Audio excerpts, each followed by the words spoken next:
2 spoons పప్పు, 1 tomato, 1 onion, కొంచెం garlic, చింతపండు, మిర్చి. ఇప్పుడు వాష్ చేసుకున్న పాలక్ ఇవన్నీ ఇలా కుక్కర్లో పెట్టేసుకోవాలి, ఈజీగా అయిపోతుంది మీకు.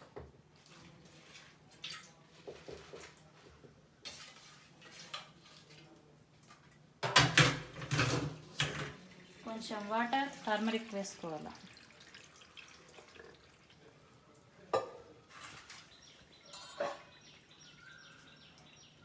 అంతే.